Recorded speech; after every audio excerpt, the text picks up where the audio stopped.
നമസ്കാരം. Truth vision ന്യൂസിലേക്ക് സ്വാഗതം. ആയൂരിൽ പണി കഴിപ്പിക്കുന്ന ടേക്ക് എ ബ്രേക്ക് പദ്ധതി ബ്രേക്കായി തന്നെ. ഇടമുളയ്ക്കൽ ഗ്രാമപഞ്ചായത്തിന്റെ കീഴിൽ ആയൂർ പെട്രോൾ പമ്പിന് സമീപത്തായി പണി കഴിപ്പിക്കുന്ന ടേക്ക് എ ബ്രേക്ക് പദ്ധതി ബ്രേക്കായിട്ട് ഏകദേശം 1.5 വർഷം കഴിഞ്ഞു. പണികൾ പൂർത്തീകരിച്ച് പൊതുജനങ്ങൾക്കായി തുറന്നു കൊടുക്കുവാൻ പഞ്ചായത്തിന്റെ ഇടപെടലുകൾ നടക്കുന്നില്ലെന്നാണ് ആക്ഷേപം. വിശ്രമകേന്ദ്രം പണിയുന്ന സമയത്ത് ഇതിന്റെ പിന്നിലുള്ള വസ്തുവുടമ കോടതിയിൽ കേസ് കൊടുത്തതിനാലാണ് പണികൾ താമസിക്കുന്നതെന്നാണ് പഞ്ചായത്ത് അധികൃതരുടെ വിശദീകരണം.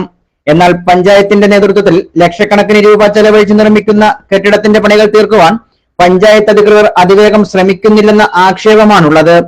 നിയമപരമായ എല്ലാ നടപടിക്രമങ്ങളും പഞ്ചായത്തിന് അനുകൂലമായി വരുമ്പോഴും വീണ്ടും കെട്ടിടം പണി പൂർത്തീകരിക്കുവാൻ കാലതാമസം നേരിടുന്നു എന്ന് ആരോപണം ഉയരുന്നു. 2 നിലകളിലായിട്ടാണ് കെട്ടിടം പണിയുന്നത്. ശൗചാലയത്തിന്റെ പണികൾ കൂടി ഇനിയും പൂർത്തിയാക്കുവാനുണ്ട്. സ്ത്രീകൾക്കും പുരുഷന്മാർക്കും പ്രത്യേകം ശൗചാലയങ്ങളും ഭക്ഷണം കഴിക്കുവാനുള്ള സൗകര്യവും വിശ്രമ കേന്ദ്രവുമാണ് ഇവിടെ ഒരുക്കിയിരിക്കുന്നത്. ശബരിമല തീർത്ഥാടകർക്കും വിശ്രമിക്കുവാനുള്ള പശ്ചാത്തല സൗകര്യം ഒരുക്കിയിട്ടുണ്ട്. സംസ്ഥാന പാതയിലൂടെ കടന്നുപോകുന്ന യാത്രക്കാർക്കും ടേക്ക് എ ബ്രേക്ക് പദ്ധതി പ്രയോജനപ്പെടുന്നതാണ്. KSTPയുടെ ഉടമസ്ഥതയിലുള്ള സ്ഥലം പഞ്ചായത്തിന് വിട്ടു നൽകുകയും ഗ്രാമപഞ്ചായത്തും ശുചിത്വ മിഷനും 40 ലക്ഷം രൂപ ചെലവഴിച്ചാണ് സംയുക്തമായി കെട്ടിടത്തിന്റെ പണികൾ നടത്തുന്നത്.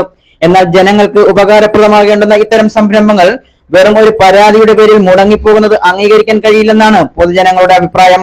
സാങ്കേതിക തടസ്സങ്ങൾ മാറ്റി കെട്ടിടം പണി അതിവേഗം പൂർത്തിയാക്കണമെന്ന് Congress Edamulakkal panchayat parliamentary party leader Rajeev Koshy, town ward member Vilayil Kunjumon എന്നിവർ പറഞ്ഞു. എന്നാൽ ടോയ്ലറ്റ് കോംപ്ലക്സിന്റെ പണികൾ കൂടി അതിവേഗം തീർത്തുകൊണ്ട് കെട്ടിടം പൊതുജനങ്ങൾക്കായി ഉടൻ തുറന്നു കൊടുക്കുമെന്ന് വാർഡംഗം S തങ്കമണി അറിയിച്ചു. News desk truth vision news.